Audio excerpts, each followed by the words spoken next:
আল্লাহর নবী বলেন আমি বইলা দিলাম তিনটা ভালো অভ্যাস অর্জন করবা, আমি নবী ঘোষণা দিলাম জান্নাতে স্পেশাল বালাখানা তোমার হবে। সুবহানাল্লাহ। নবী বলেন আনা যাইমুন বিবাইতিন ফি রাবাদিল জান্নাহ লিমান তারাকাল মিরা ওয়া ইন কানা মুহিক্কা। আল্লাহ নবী বলেন কেউ যদি তর্ক পরিহার করে, সঠিক তার অবস্থান সঠিক, এরপরেও সে তর্ক পরিহার করে, ঝগড়া করে না মুসলমান ভাইয়ের সাথে, আল্লাহ নবী বলেন জান্নাতের প্রথম ক্যাটাগরিতে বালাখানার জিম্মাদার আমি নবী হয়ে গেলাম। ওয়ানা যাইমুন বিবাইতিন ফি ওয়াসাতিল জান্নাহ লিমান তারাকাল কাযিবা ওয়া ইন কানা মাযিহা। আল্লাহ নবী বলেন ঠাট্টা কইরাও যদি মিথ্যা কথা না বলে, হ্যাঁ এমন সুন্দর অভ্যাস, ঠাট্টা কইরাও কি বলে না, মিথ্যা কথা বলে না।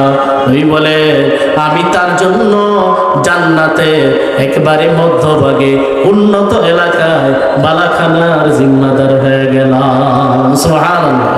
আনা যাইমুন বিবাইতিন ফি আলাল জান্নাহ লিমান হাসুনা খুলুকু। আল্লাহ নবী বলেন যার চরিত্রটা যত সুন্দর, আমি নবী জান্নাতের সর্বোচ্চ জায়গায় তার বালাখানার জিম্মাদার হয়ে গেলাম। সুবহানাল্লাহ। এই জন্য মুসলমান মিথ্যা কথা বলা যাবে? বলে না মিথ্যা কথা বলা যাবে?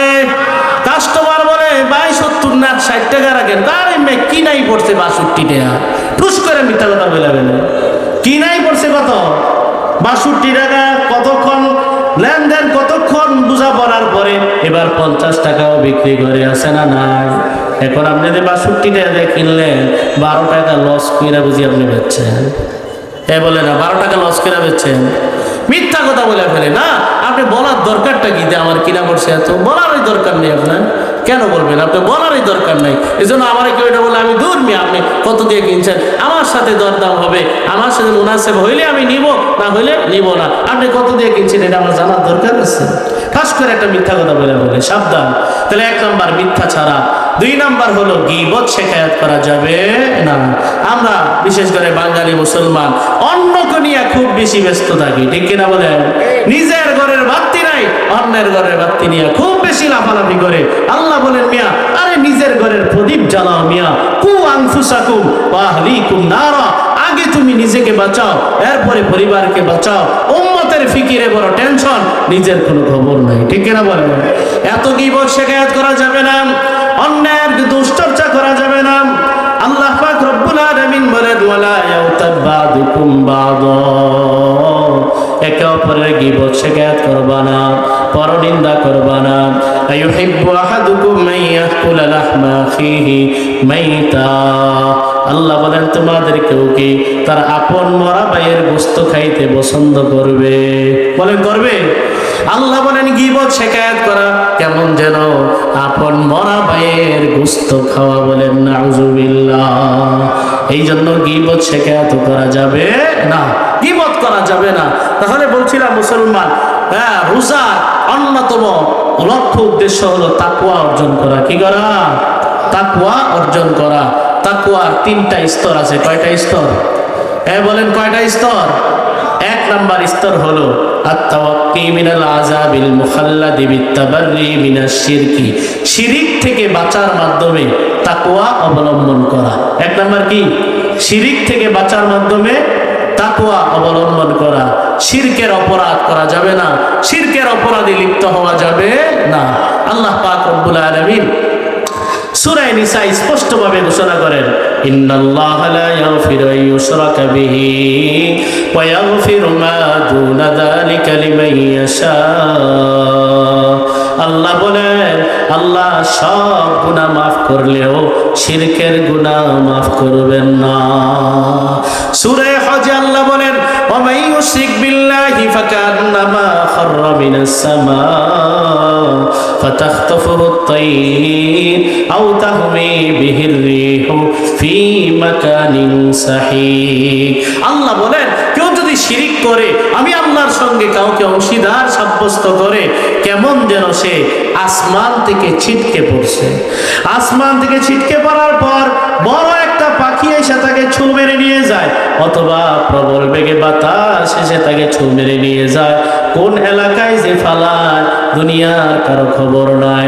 এ মুসলমান, 700 জন যাত্রী লইয়া বিমান যে কোন সাগরে নিখোঁজ হয়েছে বিজ্ঞানী আজও খবর পায় না। ঘটনা আছে না নাই? বলেন ঘটনা আছে না নাই? আল্লাহ বলেন, কোন বান্দা যদি আমি আল্লাহর সঙ্গে কাউকে অংশীদার সাব্যস্ত করে এই লোকটা যেমন অসহায় হয়ে যায়, তার খোঁজ খবর দুনিয়ার কেউ জানে না, ঠিক তেমনি ভাবে আমার ওই বান্দা আমি আল্লাহর রহমত থেকে এত দূরে চলে যায়। বলেন নাউজুবিল্লাহ। সে কোথায় আছে না আছে এই খোঁজ খবর রাইখা আমার লাভ নাই। এই জন্য শিরিক করা যাবে? বলেন না, শিরিক করা যাবে না। আল্লাহ পাক রব্বুল আলামিন বলেন, ইয়া ইবনা আদম লাউ আতাইতানি বিকুরাবিল আরদি খাতায়া সুম্মা লাকিতানি লা তুশরিকু বি শাইআ আতাইতুকা বিকুরাবিহা মাগফিরা। হে আমার বান্দা, দুনিয়া ভর্তি যদি গুনাহ করো, এরপরে যখন তোমার মরণ হবে আমি আল্লাহর কাছে যখন আসবাম, দেখা যাবে তোমার আমলনামায় সব গুনাহ আছে কিন্তু শিরকের গুনাহ নাই। কিসের গুনাহ নাই? শিরকের গুনাহ যদি না থাকে, বান্দা নবীর সুপারিশের কারণে হোক, তোমার কোনো নেক আমলের উসিলায় হোক, আমি আল্লাহ দুনিয়া ভর্তি ক্ষমা নিয়ে তোমার সঙ্গে সাক্ষাৎ করব। সুবহানাল্লাহ। এই জন্য মুসলমান, শিরকের অপরাধে লিপ্ত হওয়া যাবে না। সেজদা পাওয়ার উপযুক্ত একজন তিনি কে? কোন জিন্দা বীরকে সেজদা দেওয়া যাবে না। হে মুসলমান, কান খাড়া করে শুনবেন, যদি বলে এটা ইবাদতের সেজদা না, এটা তাজিমের সেজদা, ঠাস করে থাপ্পড় লাগাবেন বেটা। ইবাদতের সেজদা এটা তাজিমের সেজদা থেকে আসে, ঠিক না? হ্যাঁ বলেন না, তাজিম থেকেই তো ইবাদত, আর ভক্তি থেকেই তো ইবাদত আসে, ঠিক না? এই জন্য কোনো তাজিমে সেজদা করা যাবে না, তাজিমে সেজদা করা যাবে না, কারো পায়ে ইবাদতের সেজদা করা যাবে না। সন্তান দেওয়ার মালিক একজন, তিনি কে? সন্তানও চাইতে হবে আল্লাহর কাছে। ব্যবসায় বরকত দেওয়ার মালিকও আল্লাহ। এই জন্য তাকওয়ার 1 নম্বর স্তর হলো শিরিক থেকে বাঁচার মাধ্যমে তাকওয়া অবলম্বন করা। তাকওয়ার 2 নম্বর স্তর হলো জাহিরি বাতিনি সগীরা কবিরা সব ধরনের গুনাহ থেকে বাঁচার মাধ্যমে তাকওয়া অবলম্বন করা।